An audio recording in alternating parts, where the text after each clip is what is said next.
Ingeniero Eladio Díez de San Martín, iglesia de la parroquia de Cristo Obrero y Nuestra Señora de Lourdes. Estación Atlántida, Uruguay.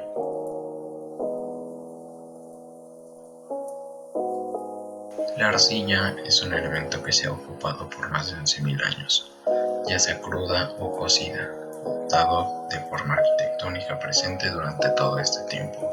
Posteriormente igual podemos encontrar grandes ejemplos de arquitectura romana y morisca en toda Europa construida con la arcilla ya en diferentes maneras y en diferentes expresiones. Llegado al siglo XV podemos verlo en muchos edificios públicos, pues era un elemento que nos apoyaba mucho tanto en estructura como en estética. Tal es el caso del edificio del Ayuntamiento de Bremen en Alemania.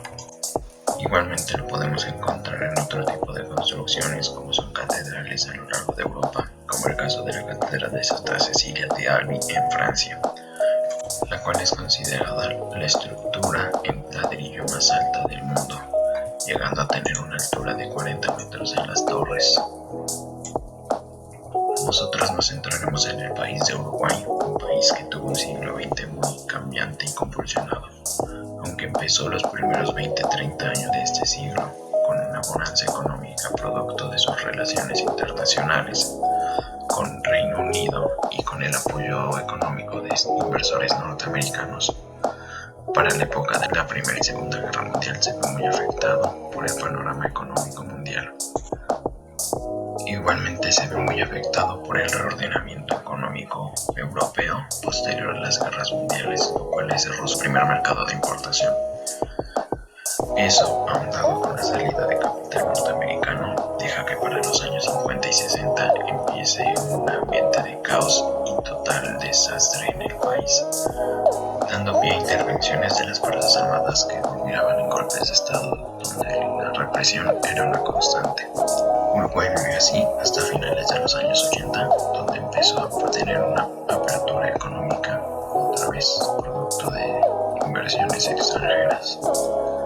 Desgraciadamente esto había causado un siglo XX demasiado caótico. En medio de ese siglo XX nace en 1903 en la ciudad de Artigas Eladio Díez.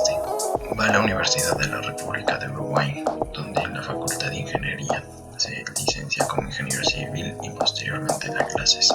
Eventualmente funda la empresa Díez Montañez S.A., donde se convierten expertos en manejar la cerámica y las técnicas tradicionales en un ambiente donde no había una gran libertad para conseguir mucho material que fuera de exportación.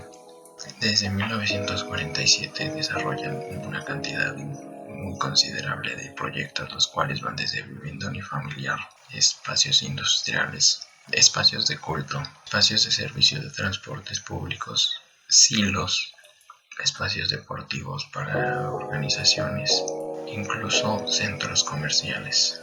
Todas sus obras siempre con una maestría y un dominio excepcional de su materia prima, el ladrillo.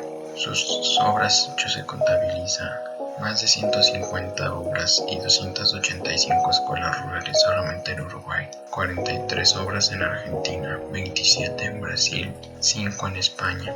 Nosotros nos centraremos en una de sus primeras obras, una capilla en la estación de Atlántida. La estación de Atlántida es una pequeña población uruguaya donde la gran mayoría de los que viven ahí son gente humilde, gente que llegó ahí antes de que se urbanizara ese espacio.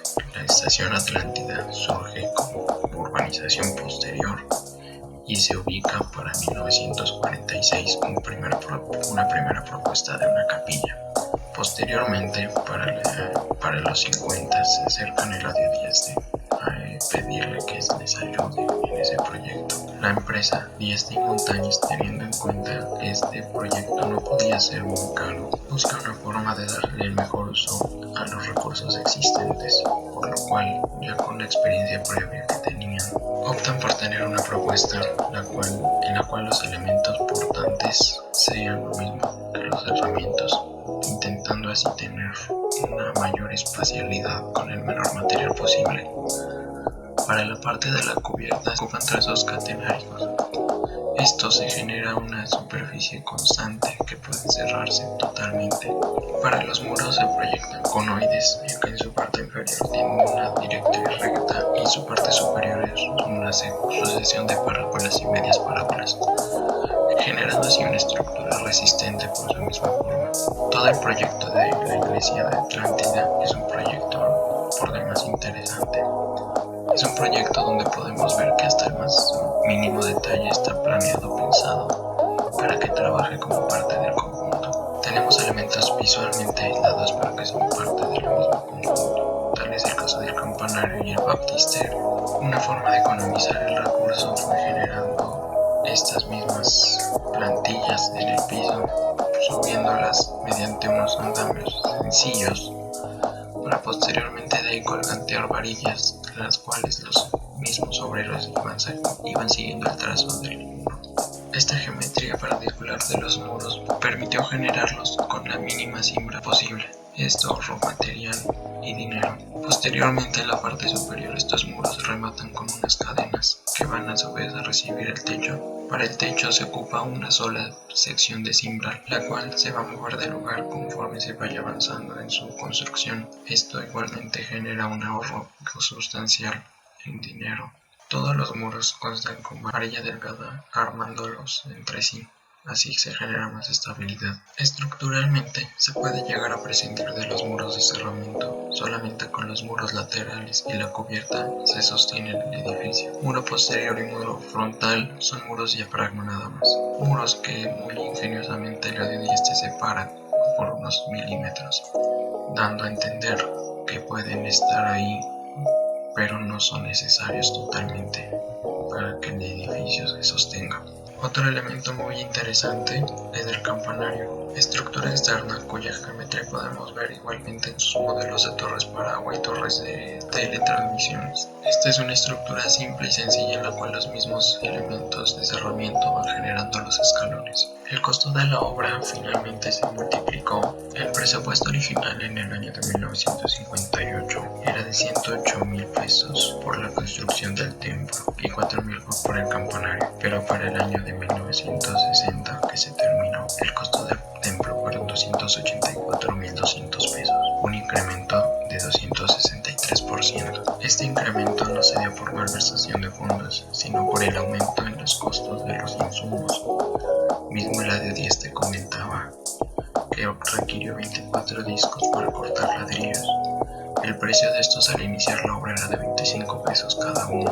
Cuando la terminó costaban 172 cada uno. Gran parte de los valores arquitectónicos geométricos de este edificio residen en su forma de recibir y manejar las cargas, pues cuando un edificio normal las maneja de forma que los elementos tienen que engrosarse, este edificio, al seguir la forma en que las fuerzas se mueven, puede permitirnos que su misma geometría y su espesor se reduzca considerablemente. Todos los elementos del edificio tienen más de 30 centímetros de espesor. Estructuralmente trabaja de manera muy sencilla. Las fuerzas transmitidas del centro de la losa se reparten hacia la parte baja de esta. Posteriormente llegan a la viga de borde de los muros para bajar por los mismos. Estos muros hacen a la vez la acción de un contrafuerte y de un muro. La iglesia de Cristo Obrero nos demuestra a todos nosotros cómo podemos aprovechar al máximo los elementos existentes, por más que sean sencillos o simples. Si lo sabemos manejar de la forma correcta, podemos generar resultados increíbles.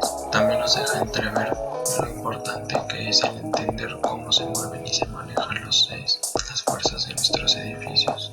Entendiendo cómo se manejan las fuerzas de los edificios, nosotros podemos hacer soluciones que requieran de un mínimo material, pero que nos puedan dar la máxima expresividad. Este tipo de recintos, este tipo de espacios, tienen mucho que mostrarnos. Por más que pueda parecer un edificio sencillo, un edificio ya antiguo, hoy día tenemos que entender que no es siempre el elemento más masivo, el elemento más pesado, el que va a resistir mejor las formas. No es siempre la arquitectura más masiva y más pesada la que va a resistir mejor los embates del tiempo o de la naturaleza. Nosotros podemos generar estructuras con el mínimo de material con el máximo de expresividad. Estas mismas estructuras nos pueden servir totalmente. Igualmente tenemos que tener muy presente como un elemento tan rígido como puede llegar a ser un ladrillo puede ser tan flexible y tan maleable. Tenemos que tener presente que algunos materiales, a pesar de sus aparentes limitaciones, son demasiado nobles. Debemos tener siempre presente que nuestra arquitectura es un método de transmitir emociones y sentimientos, que si se hacen las cosas con inteligencia y con conciencia, podemos desarrollar espacios y edificios que no solo sean el elemento, que se vuelvan algo más allá de lo mismo. Podemos también nosotros ser artífices de generar un espacio emocional, un espacio que pueda hablar más de lo que sus cuatro paredes y un cerramiento superior digan, un espacio que tiene una plástica y una formalidad increíblemente mayor.